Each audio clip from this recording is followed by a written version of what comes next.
സഭ അന്നു കണ്ട ശക്തി വൈഭവം ഭൂവി പുത്തൻ കണ്ട ക്രിസ്തുയായി തീരട്ടെ.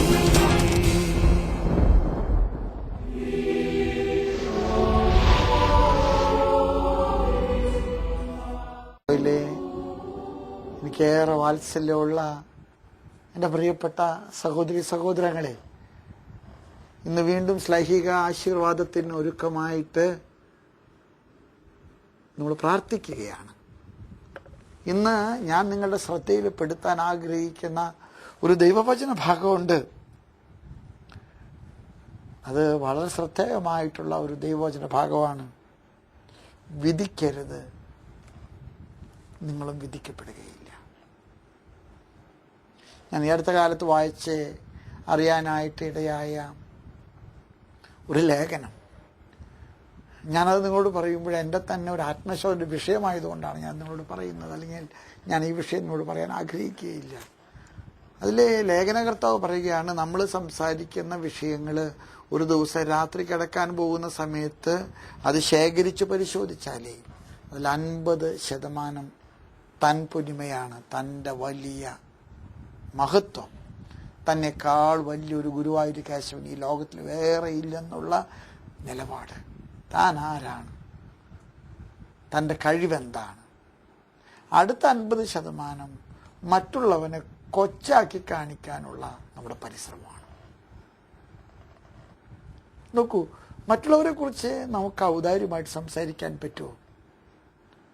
ഇത് പല വിധത്തിലുണ്ട്. മറ്റുള്ളവരുടെ തിന്മ കേൾക്കാനായിട്ട് കാതുകൂർപ്പിക്കുന്ന സഹോദരങ്ങളുണ്ട്.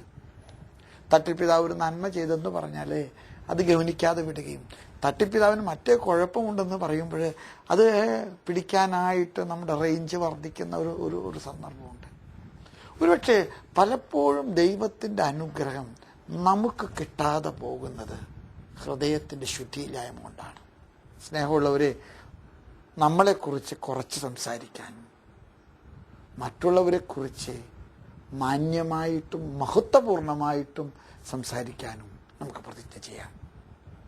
ദൈവം നിങ്ങളെ അനുഗ്രഹിക്കട്ടെ. കർത്താവിൻ്റെ ആശീർവാദത്തിന് വേണ്ടി നമുക്കൊരു നിമിഷം നമ്മുടെ ശിരസ്സുകളെ വണക്കമാക്കാം. കരുണവാനായ കർത്താവേ, ഞങ്ങളുടെ ഹൃദയത്തിൻ്റെ ദുഷ്ടത എത്ര വലുതാണെന്ന് ഞങ്ങൾ അറിയുന്നു. പലപ്പോഴും ഞങ്ങളുടെ അധോഗതിക്ക് കാരണം മറ്റുള്ളവരല്ല, ഞങ്ങൾ തന്നെയാണ്. ഞങ്ങൾ കുഴിച്ച കെണിയിൽ തന്നെയാണ് ഞങ്ങൾ വീഴുന്നത്. വിധിക്കാതിരിക്കുക, നിങ്ങളും വിധിക്കപ്പെടുകയില്ലെന്നുള്ള അങ്ങയുടെ തിരുവചനം ഞങ്ങളുടെ കാതുകളിൽ മുഴങ്ങുന്ന കർത്താവേ, നിന്റെ മക്കളോട് കരുണ കാണിക്കണേ. ഞങ്ങളെക്കുറിച്ചില്ലാത്തത് പെരുപ്പിച്ചു പറയാനും ഞങ്ങളാണ് ഈ ലോകത്തെ ഏറ്റവും വലിയവരെന്ന് പറയാനുമുള്ള ഞങ്ങളുടെ തൽപ്പൊലിമയുടെ തൻ പ്രമാണിത്വത്തിൻ്റെ വലിയ പിശാചിനെ നീ പുറത്താക്കണേ. അപ്പസ്തോലനായ പൗലോസ് ഞങ്ങളെ ഓർമ്മപ്പെടുത്തുന്നത് പോലെ മറ്റുള്ളവരെ നിങ്ങളെക്കാൾ ശ്രേഷ്ഠരായിട്ട് കാണാൻ, അവരെക്കുറിച്ച് നന്മ സംസാരിക്കാൻ, അവരുടെ കുറവുകളെക്കുറിച്ച് ഞങ്ങൾ നിയന്ത്രണം പാലിക്കാൻ കർത്താവെ ഞങ്ങളെ പഠിപ്പിക്കണേ. നിന്റെ മക്കൾക്ക് നൽകുന്ന ഈ ആശീർവാദത്തെ നീ കൈക്കൊള്ളണേ കർത്താവേ.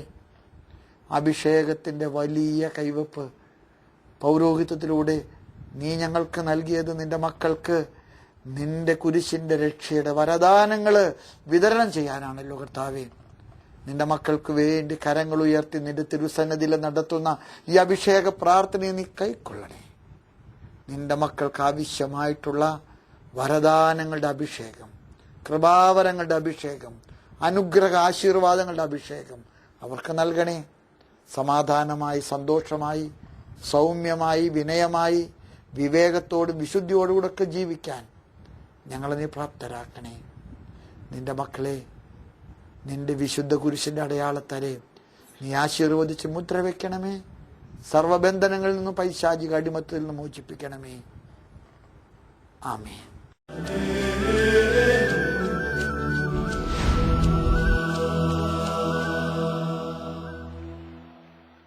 കർത്താവിൽ പ്രിയമുള്ളവരെ, നിങ്ങൾക്കെല്ലാവർക്കും നമ്മുടെ കർത്താവായ യേശു ക്രിസ്തുവിന്റെ സ്നേഹവും സമാധാനവും ആശംസിക്കുകയാണ്. 125 സങ്കീർത്തനം ഒന്നാം തിരുവചനത്തിൽ ദൈവത്തിന്റെ വചനം ഇപ്രകാരം പ്രഖ്യാപിക്കുകയാണ്: കർത്താവിൽ ആശ്രയിക്കുന്നവർ അചഞ്ചലമായി എന്നേക്കും നിലകൊള്ളുന്ന സീയോൻ പർവ്വതം പോലെയാണ്. കർത്താവിനെ ആശ്രയിക്കുന്നവർ അചഞ്ചലമായി എന്നേക്കും നിലകൊള്ളുന്ന സീയോൻ പർവ്വതം പോലെയാണ്.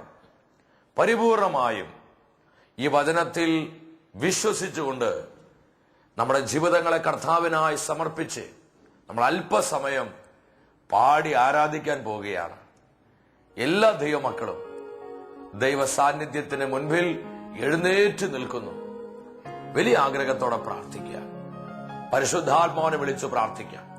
നമ്മുടെ വിശ്വാസം വർദ്ധിക്കുവാൻ, നമ്മുടെ കുഞ്ഞുങ്ങളുടെ, യുവജനങ്ങളുടെ, നമ്മുടെ കുടുംബാംഗങ്ങളുടെ എല്ലാം വിശ്വാസം കത്തിജ്വലിക്കുവാൻ ആഗ്രഹിച്ചുകൊണ്ട് വിശ്വാസത്തിന്റെ ആത്മാവായ പരിശുദ്ധാത്മാവിനെ വിളിച്ചു പ്രാർത്ഥിക്കുകയാണ്.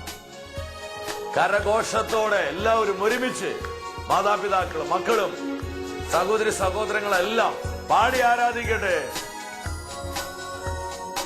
എനിക്കായി കരുതുന്നവൻ, ഭാരങ്ങൾ വഹിക്കുന്നവൻ, എനിക്കായി കരുതുന്നവൻ, എല്ലാവരും ഒരുമിച്ച് ഭാരങ്ങൾ വഹിക്കുന്നവൻ, ഭാരങ്ങൾ വഹിക്കുന്നവൻ, എന്നെ കൈവിടാത്തവൻ, യേശുവൻ കൂടെയുണ്ട്.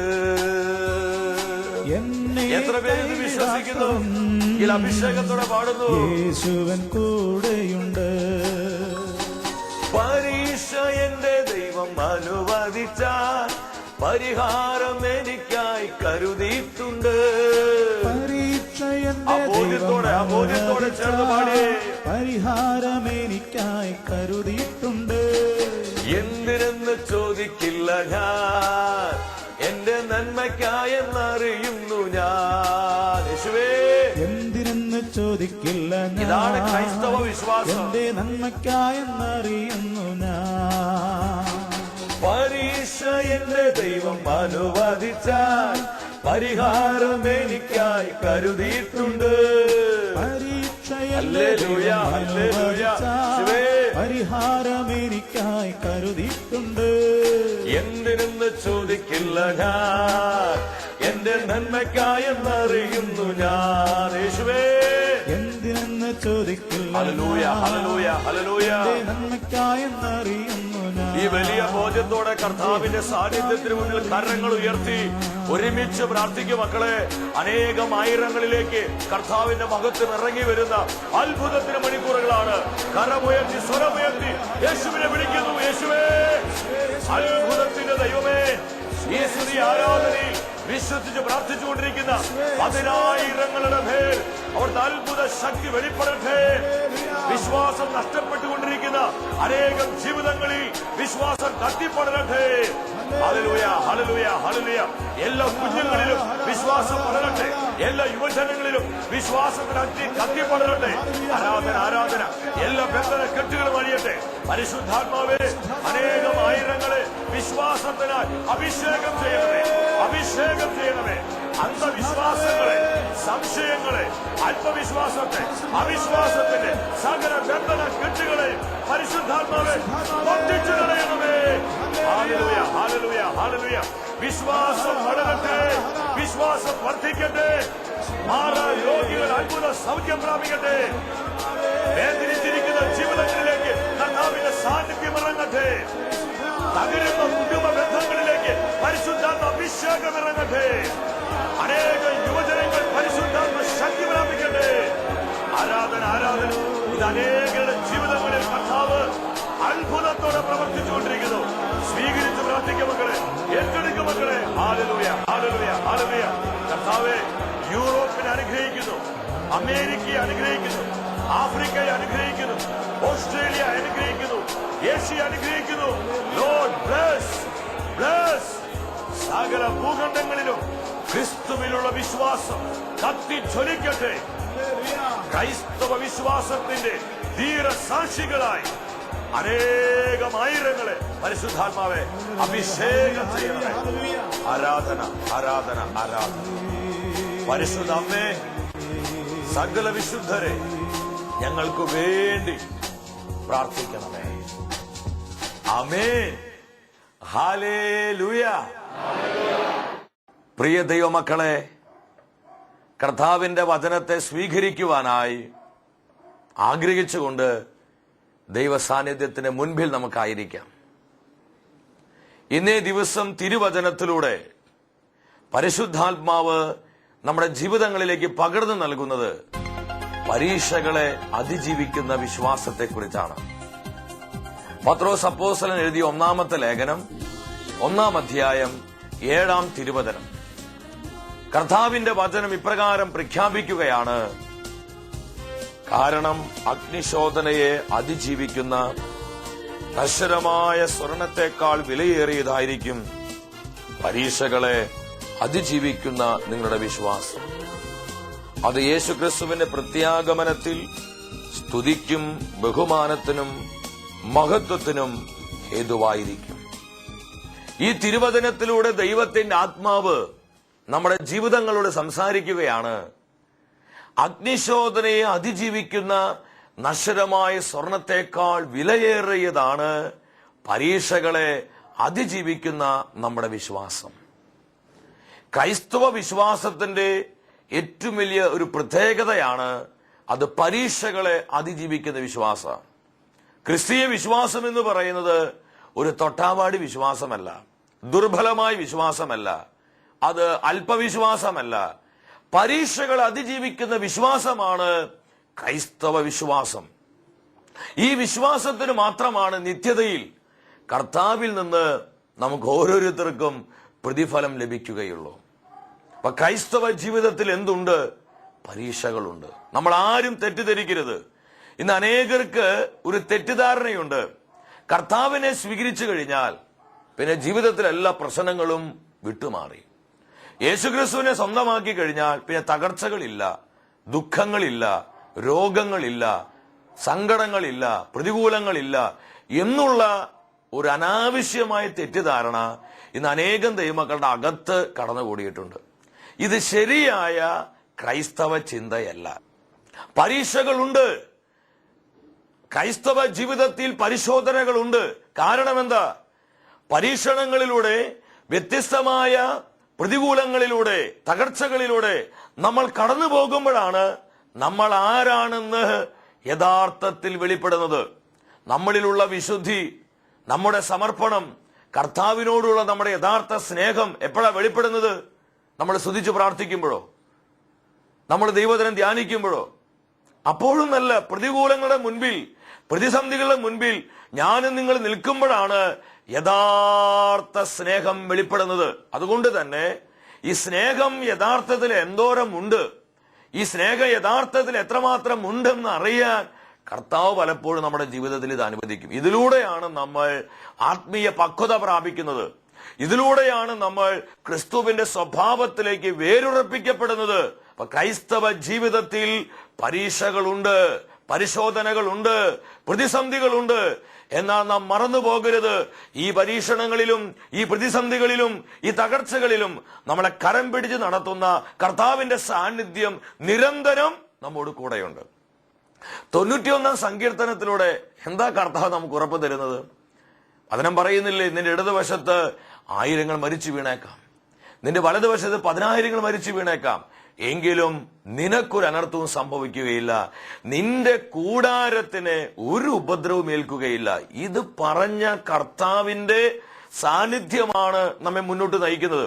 അപ്പൊ നമ്മൾ എന്തിനാ ആകുലപ്പെടണേ? മറ്റൊരു കാര്യം നമ്മൾ ശ്രദ്ധിക്കുക, പരീക്ഷകളിലൂടെ കടന്നു പോകുമ്പോൾ ഒരു യഥാർത്ഥ ദൈവ പൈതൽ സ്വീകരിക്കേണ്ട മനോഭാവം എന്താണെന്ന് വചനം പറയുന്നുണ്ട്. നമ്മൾ അനേകർ തകർന്നു പോകുന്നത് പ്രതിസന്ധികൾ വരുമ്പോഴാണ്. അനേകരുടെ വിശ്വാസം നഷ്ടപ്പെടുന്നത് അവർ തകർച്ചകളിലൂടെ കടന്നു പോകുമ്പോഴാണ്. അനേകരെ കർത്താവിന്റെ സ്നേഹത്തിൽ നിന്ന് അകന്നു പോകുന്നത് അവരുടെ ജീവിതത്തിൽ ദുരിതങ്ങളും ദുരന്തങ്ങളും ഉണ്ടാകുമ്പോഴാണ്. എന്നാൽ ഒരു വിശ്വാസിയുടെ ജീവിതത്തിൽ ഇതെല്ലാം സംഭവിക്കുമ്പോൾ ഒരു വിശ്വാസി സ്വീകരിക്കേണ്ട നിലപാട് എന്താണ്? മനോഭാവം എന്താണ്?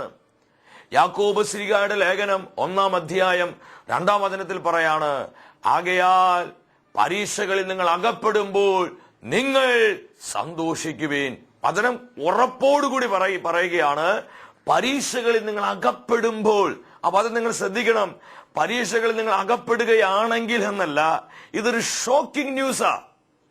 നമ്മുടെ ജീവിതങ്ങൾക്ക് പലപ്പോഴും ഷോക്കായിട്ട് തോന്നാം. പരീക്ഷണങ്ങൾ ഉണ്ട്, ക്രിസ്തീയ ജീവിതത്തിൽ പരീക്ഷണങ്ങളുണ്ട്. പരീക്ഷണങ്ങളിൽ അകപ്പെടുമ്പോൾ അങ്ങനെ തന്നെ വചനം പഠിപ്പിക്കണേ. നമ്മൾ എന്ത് ചെയ്യണം? പരാതി പറയാനല്ല അവിടെ പറയുന്നത്, പിറുപിറുക്കാനല്ല പറയുന്നത്, മുറുമുറുക്കാനല്ല പറയുന്നത്, സംശയിക്കാനല്ല പറയുന്നത്. വചനം പറയാ, നമ്മൾ സന്തോഷിക്കുവിൻ. ഒരു ജോയ്ഫുൾ ആറ്റിറ്റ്യൂഡ്. ഒരു യഥാർത്ഥ ദൈവ പൈതൽ, ദൈവമക്കളായ നമ്മൾ ഓരോരുത്തരും ഈ ഒരു മനോഭാവത്തിൽ വളരുവാൻ കർത്താവ് ആഗ്രഹിക്കുകയാണ്. പരീക്ഷണങ്ങളുടെ മധ്യേ ദൈവജനം സന്തോഷമുള്ളവരായിരിക്കണം. വീണ്ടും 3-ാം വചനത്തിൽ പറയുകയാണ്, വിശ്വാസം പരിശോധിക്കപ്പെടുമ്പോഴാണ് നിങ്ങൾക്കതിൽ സ്ഥിരത ലഭിക്കുന്നതെന്ന് അറിയാമല്ലോ. വിശ്വാസം പരിശോധിക്കപ്പെടുമ്പോൾ, നമ്മുടെ വിശ്വാസം പരിശോധിക്കപ്പെടുവാൻ ദൈവം പലപ്പോഴും അനുവദിക്കും. ഇന്ന് പരിശോധനകളുടെ ഒരു ലോകത്തിൽ തന്നെയാണ് നമ്മൾ ജീവിക്കുന്നത്, അല്ലേ? ഷുഗർ പരിശോധന, കൊളസ്ട്രോൾ പരിശോധന, പ്രഷർ പരിശോധന, എന്തോരം കിലോ ഭാരം എനിക്കുണ്ട്, വെയിറ്റ്, അത് പരിശോധിക്കുന്നു. ഇതൊക്കെ നമ്മൾ പരിശോധിക്കാൻ എന്തൊരു വ്യഗ്രതയാ നമുക്ക്, എന്തൊരു താല്പര്യ. എന്നാൽ പ്രിയ ദൈവമക്കളെ, നമ്മുടെ വിശ്വാസം നമ്മൾ പരിശോധിക്കാറുണ്ടോ? പ്രഷർ പരിശോധിക്കും, നല്ല കാര്യം. വിശ്വാസം പരിശോധിക്കാറുണ്ടോ? സഹോദര, ഷുഗർ പരിശോധിക്കുന്നുണ്ട്, വിശ്വാസം പരിശോധിക്കാറുണ്ടോ? കർത്താവ് ചോദിക്കുക, വിശ്വാസം പരിശോധിക്കപ്പെടണം. ഇത് ദൈവം അനുവദിക്കും. എന്തിനാ വിശ്വാസം പരിശോധിക്കപ്പെടുന്നത്?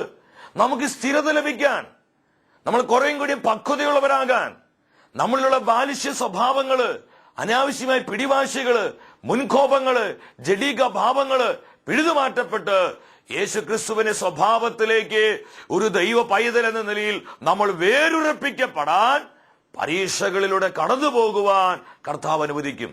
നിങ്ങൾ ഏത് ദൈവ മനുഷ്യരുടെ ജീവിതം എടുത്ത് നോക്കിക്കോ, വിശുദ്ധരുടെ ജീവിതത്തിലോട്ട് നിങ്ങൾ നോക്കിക്കോ, പ്രവാചകരുടെ ജീവിതത്തിലോട്ട് നോക്കിക്കോ, അപ്പോസ്തലന്മാരുടെ ജീവിതത്തിലോട്ട് നോക്കിക്കോ. ഇവരെല്ലാം ആരൊക്കെ കർത്താവിന്റെ സ്നേഹത്തിൽ വളർന്നിട്ടുണ്ടോ, ആരെയെല്ലാം പരിശുദ്ധാത്മാവ് ശക്തിയോടെ ദൈവരാജ്യത്തിന് വേണ്ടി ഉപയോഗിക്കുന്നുണ്ടോ, അവരുടെ എല്ലാം ജീവിതത്തിൽ ഇതുപോലെയുള്ള അനവധി പരീക്ഷകളും പരിശോധനകളും പ്രതികൂലങ്ങളെല്ലാം സംഭവിച്ചിട്ടുണ്ട്. എനിക്ക് വളരെ ഇഷ്ടപ്പെട്ട ഒരു ദൈവദാസനാണ് സാധു കൊച്ചു ഉപദേശി. അദ്ദേഹം കർത്താവിനോട് വളരെ വിശ്വസ്തനായ ഒരു ദൈവ ശുശ്രൂഷകനായിരുന്നു. അദ്ദേഹത്തിന്റെ പ്രിയപ്പെട്ട മകൻ സാമുവേല് മരിച്ചു കിടക്കുന്ന സമയത്ത് താൻ സുവിശേഷ വേലയും കഴിഞ്ഞ് തന്റെ വീട്ടിലോട്ട് വരികയാണ്. വീട്ടുമുറ്റത്ത് അനേകം ആൾക്കാർ നിൽപ്പുണ്ട്. തന്റെ മകൻ മരിച്ചുപോയി. മരിച്ചു കിടക്കുന്ന തന്റെ സാമുവേൽ കുഞ്ഞിനെയും തന്റെ തോളിലെടുത്ത് താൻ പ്രാർത്ഥിക്കുന്ന കൊച്ചുമുറിയിൽ കടന്നു ചെന്ന് കർത്താവിന്റെ തിരുമുഖത്തേക്ക് നോക്കി ആ ഭക്തൻ ഏറ്റുപാടി. അദ്ദേഹം എന്താ പാടിയത്? ദോഷമായിട്ടൊന്നും എന്നോ എന്റെ താതൻ ചെയ്യുകയില്ല, എന്നെ അവൻ അടിച്ചാലും അവൻ എന്നെ സ്നേഹിക്കുന്നു. കഷ്ടനഷ്ടമേറി വന്നാൽ ഭാഗ്യവാനായി തീരുന്നു ഞാൻ. കഷ്ടമേറ്റ കർത്താവോട് കൂട്ടാളിയായി തീരുന്നു ഞാൻ. ഇതാണ് ദൈവമക്കളെ പരീക്ഷണങ്ങളുടെ മധ്യേ കടന്നു പോകുമ്പോൾ ഒരു വിശ്വാസിക്കുണ്ടായിരിക്കേണ്ട മനോഭാവം. നിങ്ങൾക്കുള്ള കർത്താവിന്റെ മറുപടിയാണിത്. ഇതൊന്നും വെറുതെ സംഭവിക്കുന്നതല്ല. ഞാൻ സ്നേഹത്തോടെ ദൈവമക്കളെ നിങ്ങളോട് പങ്കുവെക്കട്ടെ, കർത്താവ് വെറുതെ ഒന്നും ചെയ്യുന്നില്ല. കർത്താവ് ഒരു പ്രവൃത്തി ചെയ്യുന്നുവെങ്കിൽ അതിന്റെ പുറകിൽ കർത്താവിന് ഒരു ഉദ്ദേശമുണ്ട്. യാദൃശ്ചികമായി നമ്മുടെ ജീവിതത്തിൽ ഒന്നും തന്നെ സംഭവിക്കുന്നില്ല. പരീക്ഷണങ്ങളിലൂടെ പ്രതികൂലങ്ങളിലൂടെ കടന്നുപോകുന്ന അനേക മക്കളെ നിങ്ങൾ ശ്രദ്ധിക്കുക. ഇത് കർത്താവിന്റെ സ്വരമാണ്. ഇതൊന്നും അവിചാരിതമായി ഉണ്ടാകുന്നതല്ല. എന്റെ ജീവിതം കഴിഞ്ഞല്ലോ, എന്റെ ജീവിതം തകർന്നല്ലോ, ഇനി ഞാൻ എന്തിനാ ജീവിക്കുന്നത് എന്ന് ചിന്തിച്ച് നിരാശപ്പെട്ട് ജീവിതം അവസാനിപ്പിക്കേണ്ട ഒരു വ്യക്തിയല്ല നീ. കർത്താവ് തന്റെ വചനത്തിലൂടെ നിന്റെ ജീവിതത്തെ ശക്തിപ്പെടുത്തുകയാ. വിശ്വാസം പരിശോധിക്കപ്പെടുമ്പോഴാണ് നമുക്കതിൽ സ്ഥിരത ലഭിക്കുന്നത്. ഹല്ലേലൂയ. അപ്പൊ എന്തിനാ വിശ്വാസം പരിശോധിക്കപ്പെടുന്നത്? സ്ഥിരത ലഭിക്കാൻ. എന്തിനാ വിശ്വാസം പരിശോധിക്കപ്പെടുന്നത്? നമ്മൾ ആത്മീയ പക്വതയുള്ളവരാകാൻ. പ്രിയ ദൈവത്തിന്റെ പൈതലെ, എന്തിനാ നമ്മുടെ വിശ്വാസം പരിശോധിക്കപ്പെടുന്നത്? ക്രിസ്തുവിന്റെ സ്വഭാവത്തിലേക്ക് ഞാനും നിങ്ങളും വേരുറപ്പിക്കാൻ. ഇത് മറന്നു പോകരുത്. ഇതിനെ ഓർത്ത് നന്ദി പറയണം. പരീക്ഷകളെ ഓർത്ത്, പ്രതിസന്ധികളെ ഓർത്ത്, പ്രതികൂലങ്ങളെ ഓർത്ത് മനം തുറന്ന് പരിശുദ്ധാത്മാവിൽ ആനന്ദത്തോടെ എത്ര പേർക്ക് കർത്താവിന് മഹത്വം കൊടുക്കാൻ പറ്റും? എത്ര പേർക്ക് മഹത്വം കൊടുക്കാൻ പറ്റും? അവർ യഥാർത്ഥത്തിൽ ക്രൈസ്തവരാണ്, ക്രിസ്തു ശിഷ്യന്മാരാണ്. ഈ തിരിച്ചറിവിലോട്ട് നമ്മൾ വളരുവാൻ ഇന്നത്തെ വചന ശുശ്രൂഷ വഴി കർത്താവ് ആഗ്രഹിക്കുകയാണ്. അതുകൊണ്ട് നമുക്ക് പരാതി വേണ്ട സഹോദര, പരിഭവം വേണ്ട. കുടുംബക്കാരോട്, ഭാര്യയോട്, ഭർത്താവിനോട്, മാതാപിതാക്കളോട്, എന്റെ മക്കൾ ഇങ്ങനെ വഴിപിഴച്ചു പോയല്ലോ, മക്കളോട് പരാതി വേണ്ട. ഇതൊന്നും കർത്താവ് അറിയാതെയല്ല. നിന്റെ ജോലി സ്ഥലത്ത് നിന്റെ സഹപ്രവർത്തകരോട് പരാതി വേണ്ട. നിന്റെ അധികാരികളോട് പരാതി വേണ്ട. അവര് കാരണമാണ് എന്റെ ജീവിതം ഇങ്ങനെ ആയിപ്പോയത്, എന്റെ ജീവിതത്തെ അവര് നശിപ്പിച്ചു കളഞ്ഞു എന്ന് ചിന്തിച്ച് ആരും അസ്വസ്ഥപ്പെടേണ്ടെന്നേ. കർത്താവ് വെറുതെ ഒന്നും ചെയ്യുന്നില്ല. നമ്മുടെ ജീവിതത്തിൽ എന്തു തന്നെ സംഭവിച്ചാലും അതെല്ലാം നന്മയാക്കി മാറ്റാൻ കഴിയുന്ന കർത്താവിന്റെ മുൻപിലാണ് നമ്മൾ. ദൈവമക്കളെ, നന്ദിയുള്ളവരാകുക.